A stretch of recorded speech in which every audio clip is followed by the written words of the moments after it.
మంత్రాలయంకి వచ్చారు, 7 గ్రామాల గురించే మాట్లాడుతున్నట్టు, అదేవిధంగా ప్రజల్ని ఏదో అన్నట్టు, జగన్మోహన్ రెడ్డి తర్వాత నన్నే టార్గెట్ చేస్తున్నట్టు చెప్పుకోవడం నిన్న చూడడం జరిగింది. ఆయన మాటల్లో మాట్లాడుతుంటే దెయ్యాలు వేదాలు వెళ్ళినట్లు ప్రెస్ మీట్ లో చూస్తున్న సందర్భం అది. మంత్రాలయం అభివృద్ధి గురించి బాలనాగిరెడ్డి గారు ఎమ్మెల్యే గారు మాట్లాడతారు. మా మంత్రాలయం అభివృద్ధి గురించి మా ముఖ్యమంత్రి గారు ఈ నియోజకవర్గానికి ఎంత సహకరించారో ప్రజలందరికీ, ఈ నియోజకవర్గ ప్రజలందరికీ కూడా తెలుసు. ముఖ్యమంత్రి చంద్రబాబు నాయుడు గారిని విమర్శించే స్థాయి కూడా ఇది కాదని చెప్పి తెలియజేస్తున్నా. అమరావతి నిర్మాణం జరుగుతుంటే నేను అక్కడికి వెళ్లితే కనపడలేదంటారు. మేము అసెంబ్లీకి పోయి మాట్లాడిన దాఖలాలే లేవు. అసెంబ్లీకి పోనటువంటి మీకు ఆ రాజధాని గురించి మీకేం తెలుస్తుందని చెప్పి అడగడం జరుగుతుంది. కూటమి ప్రభుత్వంలో అదే విధంగా 2009 నుండి 4 సార్లు బీసీ సోదరుల ఓటర్లతో ఎమ్మెల్యేగా అయ్యారు. 4 మండలాల్లో కనీసం ఏ నాయకుడినైనా తయారు చేయగలిగారా? బీసీలను పదవులిచ్చి బీసీలను వాడుకున్నారు తప్ప పేరుకి పదవులకు బీసీలు, అధికారం మీ చేతిలో రాంపురంలో. అది ప్రజలందరికీ తెలిసిన విషయమే. అదే మా ప్రభుత్వంలో మా తెలుగుదేశం పార్టీ నాయకులు ప్రతి మండలంలో ఎవరైతే నాయకులు ఉన్నారో ప్రతిదీ కూడా ఆ మండల నాయకులకే ద్వారానే జరుగుతున్న పరిస్థితి. మీరు బీసీలు అని చెప్పి ప్రతి బీసీ పదవులు ఇస్తారు తప్ప పవర్ లేని పదవులు ఇచ్చి పవర్ మీ చేతిలో పెట్టుకొని మీ కుటుంబ సభ్యులనే మంత్రాలయం నియోజకవర్గంలో 4 మండలాలకు కూడా మీ కుటుంబ సభ్యుల్ని బినామీలుగా పెట్టి అక్కడ చేస్తున్నటువంటి పరిస్థితి. అది అందరికీ మంత్రాలయం నియోజకవర్గ ప్రజానీకానికి తెలుసు, అందరికీ తెలిసిన విషయమే. అధికారంలో ఉన్నప్పుడు ఒక్కసారైనా కనీసం బీసీని పక్కన పెట్టుకొని ప్రెస్ మీట్ పెట్టిన కాలాన్ని పోలేదు. ఇప్పుడు గుర్తొచ్చారు బీసీలు. నా బీసీ, నా ఎస్సీ, నా మైనారిటీ అంటున్నారు. ఇప్పుడు బీసీలని ముందు పెట్టుకొని మీరు ప్రెస్ మీట్లు పెడితే ఇక్కడ ప్రజలు ఎవరు నమ్మే పరిస్థితుల్లో లేరని చెప్పి తెలియజేసుకుంటున్నా. అదేవిధంగా నది పక్కన ఉన్నటువంటి గ్రామాలకి ఇప్పటికీ నీవు 4 సార్లు ఎమ్మెల్యేగా గెలిచానని చెప్పుకుంటున్నావు. ఏమనంటే నేను ఒక్కసారే అధికారంలో ఉన్నానంటావు.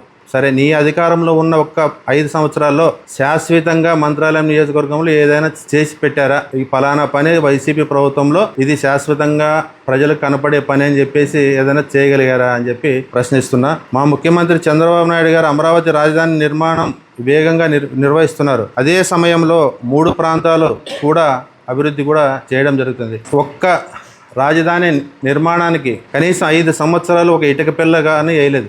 మన ప్రభుత్వం నరేంద్ర మోడీ గారు ఆ రోజు భూమి పూజ చేస్తే ఆ భూమి పూజలో చేసినటువంటి మట్టిని కూడా మీరు దొంగలించుకున్న పరిస్థితి మీ ప్రభుత్వాన్ని అని చెప్పి తెలియజేసుకుంటున్నా. అదే విధంగా ప్రతి సంవత్సరం జాబ్ క్యాలెండర్ అని చెప్పి యువతని మభ్యపెట్టి ఓట్లు వేయించుకున్న పార్టీ మీదైతే మా ప్రభుత్వం, మా ముఖ్యమంత్రి గారు ఏదైతే మాట ఇచ్చారో ఆ మాట ప్రకారంగానే డిఎస్సి వదిలాడు, టీచర్లకు ఉద్యోగాలు ఇచ్చారు, అదేవిధంగా పోలీసుల జాబ్ ఉద్యోగాలు ఇచ్చారు.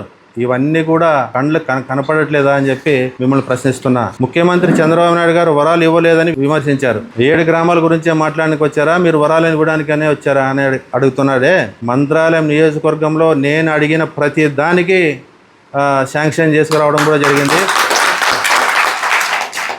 ఇదే నియోజకవర్గంలో నీవు గతంలో మంత్రాలయంలో శ్మశానానికి స్థలం ఇస్తానని చెప్పి మైనార్టీల్లో ఓట్లు దండుకున్న మీదైతే మా ప్రభుత్వం వచ్చిన తర్వాత అదే మైనార్టీలకి 1,80,00,000తో షాదిఖానా శాంక్షన్ చేసుకురావడం జరిగింది. మంత్రాలయం నియోజకవర్గానికి ముఖ్యమంత్రి గారు వచ్చిన ముందు రోజే మహిళా గురుకుల పాఠశాల కూడా ఈ నియోజకవర్గానికి ఇవ్వడం జరిగింది. అదేవిధంగా ఇండోర్ స్టేడియం కూడా మంత్రాలయం నియోజకవర్గానికి తీసుకురావడం జరిగింది. ఇవన్నీ కూడా శాశ్వతంగా తెలుగుదేశం ప్రభుత్వంలో జీవితకాలం ప్రజలకు కనపడే శాశ్వతమైన పనులు అని చెప్పి తెలియజేసుకుంటున్నా. ఇదే స్టేడియంతోనే కాదు, అనేక రకాల పాడైనటువంటి మంత్రాలయం నియోజకవర్గంలో R&B రోడ్లు అయితేనేమి, గ్రామీణ ప్రాంతాల్లో గ్రామాల్లో సీసీ రోడ్లు అయితేనేమి అనేక అభివృద్ధి కార్యక్రమాలు చేపట్టిన మా ముఖ్యమంత్రి చంద్రబాబు నాయుడు గారు అని చెప్పి ఎప్పుడైనా ఎక్కడైనా బల్ల గుద్ది చెప్పగలిగే కెపాసిటీ మాకుందని చెప్పి తెలియజేసుకుంటున్నా. ఒక్క మన నియోజకవర్గానికి ఈ 2 సంవత్సరాల్లోనే దాదాపు 438.62 కోట్లు ఈ మంత్రాలయం నియోజకవర్గానికి అభివృద్ధి కార్యక్రమాలు చేపట్టడం జరిగింది. అది మీకు కనపడదా అని చెప్పి అడుగుతున్నా. జగన్ పాలనలో కల్తీ మద్యం తయారు చేసి యువతను మద్యం బానిసగా చేసి ఎన్నో ప్రాణాలు పోయినటువంటి పరిస్థితి మీ ప్రభుత్వంలో. అది మర్చిపోయారా అని చెప్పి తెలియజేస్తున్నా. మా తెలుగుదేశం ప్రభుత్వంలో 14 నుంచి 19 చేపట్టిన పోలవరం ప్రాజెక్టు 60% పూర్తి చేస్తే కనీసం మిగిలిన 40% కూడా పూర్తి చేయలేనటువంటి ప్రభుత్వం మీదే అని చెప్పి తెలియజేసుకుంటున్నా. అదేవిధంగా జగన్ పాలనలో రాజధాని నిర్మాణానికి చేతకాక 3 రాజధానులని 3 ముక్కలాట ఆడి ప్రజలందరినీ మభ్యపెట్టి ఈరోజు మా ముఖ్యమంత్రి గారు 3 ప్రాంతాలను సమానంగా అభివృద్ధి చేస్తున్నటువంటి ప్రభుత్వం కూటమి ప్రభుత్వం. అదేవిధంగా మా ముఖ్యమంత్రి చంద్రబాబు నాయుడు గారికే దక్కుతుందని చెప్పి తెలియజేసుకుంటున్నా. జగన్ పాలనలో రైతులు అనేక ఇబ్బందులు పడినటువంటి పరిస్థితి, కనీసం మద్దతు ధర లేక, అదేవిధంగా వరి కొనుగోలు చేసి వాళ్ళకి నెలలైతే కూడా డబ్బులు వేయలేని పరిస్థితి. మా ప్రభుత్వం వచ్చిన తర్వాత ముఖ్యమంత్రి గారు ఏదైతే మాట ఇచ్చారో ఆ మాట ప్రకారంగానే వాళ్ళకి డబ్బులు కూడా వాళ్ళ అకౌంట్లోకి వేయడం జరిగింది. ఇప్పుడు కూడా మొన్న వర్షానికి ఉల్లి అనేక వరి అయితేనేమి ఇవన్నీ కూడా నష్టం జరిగితే ప్రతి రైతుకి కూడా డబ్బులు ఇచ్చి ఆదుకున్న ప్రభుత్వం మాది అని చెప్పి తెలియజేసుకుంటున్నా. ముఖ్యమంత్రి చంద్రబాబు నాయుడు గారు నన్ను ఒక బీసీ బిడ్డగా మంత్రాలయం నియోజకవర్గానికి ఒక ఎమ్మెల్యే అభ్యర్థిగా నిలబెడితే అది ఓర్చుకోలేక ఇన్ని ఆరోపణలకి పూనుకుంటున్నావని చెప్పి నీకు అది తెలియజేసుకుంటున్నా. అదేవిధంగా ఈరోజు నీ 7 గ్రామాల గురించి చెప్పాలంటే మన దేశానికి స్వాతంత్రం వచ్చి దగ్గర 73 సంవత్సరాలు అయితే కనీసం నీ 7 గ్రామాలకు మాత్రం స్వాతంత్రమే రాలేదని చెప్పి తెలియజేసుకుంటున్నా. అది ప్రజలందరూ కూడా గమనిస్తున్నారు.